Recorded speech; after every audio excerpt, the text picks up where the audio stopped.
Well, hello, good people. Mark Holmes here, and as always, I want to thank you all for watching, commenting, subscribing, and being part of the Joe Blue Sports Report. Without you guys, as well as you ladies, you know that this literally does not work.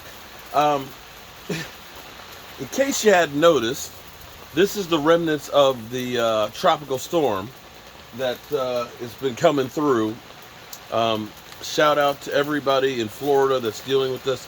I hope people get their power back. I think I've heard that there's 12 fatalities.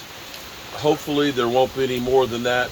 Um, we are here because this is Cowboys Washington game week, okay?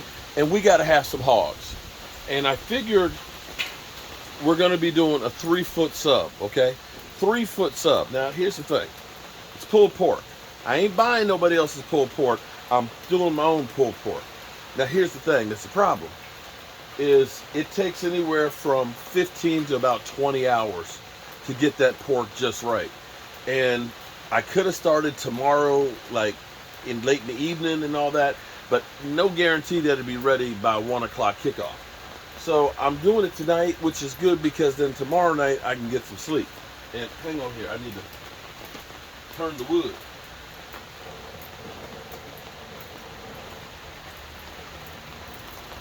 Now, I use propane and wood and oak charcoal, okay? I know some purists out there get ticked off when they find out that I use propane. They say that I'm not a real barbecuer and this, that, and the other. And I say, fine, whatever. Just don't come to my house and expect to get something to eat then, okay? But, I'm usually good for about 2.5 hours or so, 3 hours maybe, after I get the charcoal. I get the charcoal going real good like this, and then I get the blocks of wood on it. This radiant heat on here will give it a great smoke, and then I'll put some smaller stuff on top of it. So that way it'll burn down, and then in about 3 hours there'll just be a little bit of ash in there. So, here's what we got going on. Let me say shout out to Game Time. Game Time. Appreciate you guys. And Randy and his wife, Stephanie for allowing Randy to come through. I got surprised this morning. I'm in my workshop, and all of a sudden, 2 dudes come walking in the workshop and say, "Hey, what you doing?" I'm like, "The fudge?" See that? That's my smoke.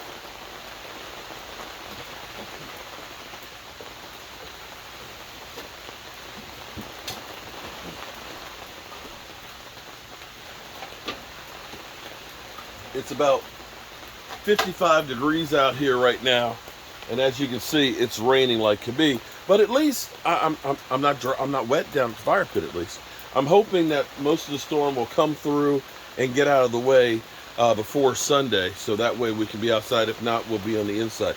So you have to plan for a rainy day. You always have to plan for a rainy day because in each one of our lives, some rain will fall, and it's the guy who's ready for the rain that ends up making it. And this is what the Cowboys actually have been able to do. Now, I don't know what's going to happen on Sunday. We've seen crazy shit in the NFL that happens, okay? From one week to the next, you don't know who's going to be the good team. You just don't know. Because we've literally seen the Buffalo Bills coming out like crazy. They beat the Rams and stuff. They looked like world beaters. They looked like their defense. And Von Miller, 2 sacks the first game. It's funny. Von Miller, since the first game, has had 1 tackle.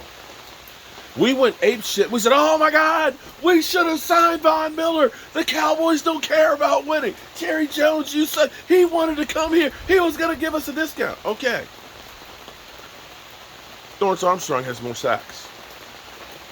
Just saying. Just saying. And like Buffalo lost to Miami last week. So all of a sudden you say, oh, they're not going to go wire to wire like they were predicting. So Miami gets the big win over Buffalo. And now they've lost their quarterback. I'm assuming he's got to be out for a couple of weeks. There is no way in hell that they're going to have him be able to play. I know they've got an extra couple of days, so they played on Thursday night. But there's no way in the world they're going to be able to play him. They're not going to be able to play him next week. They're just not. The outcry that would happen if that happened would be crazy. So now you look and say, okay, I'm old enough to remember when they said the AFC West, it's going to be a juggernaut division. Oh, Kansas City and Pat Mahomes. Then you got Russell Wilson in Denver. You've got the Chargers and the Raiders. The Chargers are so beat up. This is what's funny. Oh my God, this is almost comical to me because they were literally, oh, poor Justin Herbert. Oh, poor Justin Herbert. Their team is so beat up, I don't know how he's going to recover. Cowboys get beat up. Zeke Elliott tore PCL. Tony Pollard with plantar fasciitis. Mari Cooper with COVID.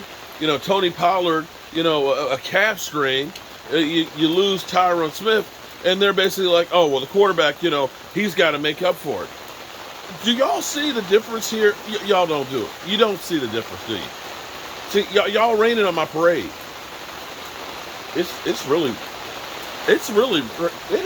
coming down out here. Do you hear it? I need to pull this in just a little bit more.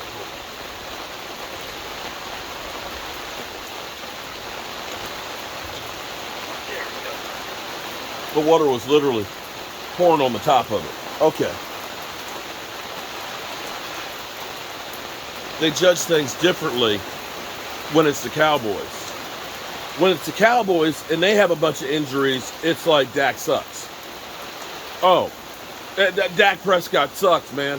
He can't overcome adversity. Justin Herbert, I don't think he can recover from all the injuries. Really? Really? Okay, I see how y'all roll. Gotcha. But this is one of those games that you look at and you say, we got this, man. That Washington, they got no chance at this one. I know that's what you're thinking. That it's like, oh man, this is going to be, no. It's a division game. It's a division game going against Carson Wentz, going to Dallas, and overconfidence will get you beat. I'm not going to go through and say the Cowboys are going to blow them out, that we got this, because it's football. Crazy shit happens. Kansas City lost to the Colts. The Jacksonville Jaguars are 2-1. And I got to go, unfortunately, I got the canopy out here, which is great. I got the canopy out here. This is great. So I'm dry out here, but I got to go through all that to get to the door that's over there.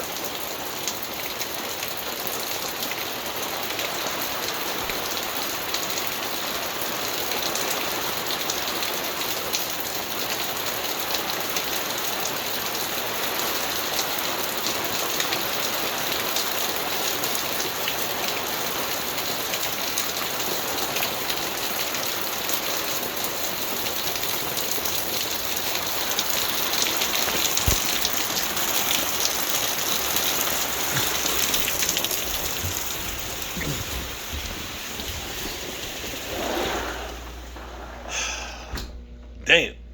I was so fast I ran in between the raindrops. Seriously. But I got to do one more thing. Sometimes people say that Mark Holmes is lazy. They say I'm lazy.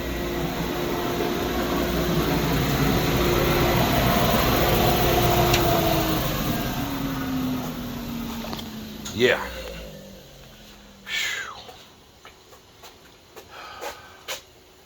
My life, the work never ever ends.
I gotta paint this real quick because I've got to do these for you guys. These are all the ones that I've already gotten. Tomorrow I'll sand them out so I can start varnishing all of these. And like I said, the work never ends. Life is, I gotta go out here and get the paint. I usually paint this outside, so let me grab it. Life is very precious, and life goes by too fast. And for me, I have a lot of things that I want to accomplish before I go away from here. I have many, many lives that I want to impact. And there's not enough hours in the day to get it all done. And believe me, I try and multitask and work as hard as I can. But I still, at 10:30 at night, still just don't have enough hours in the day. I am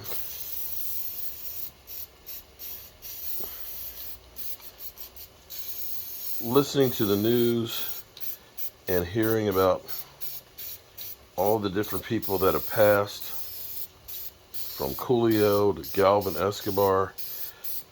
Escobar leaving two young girls,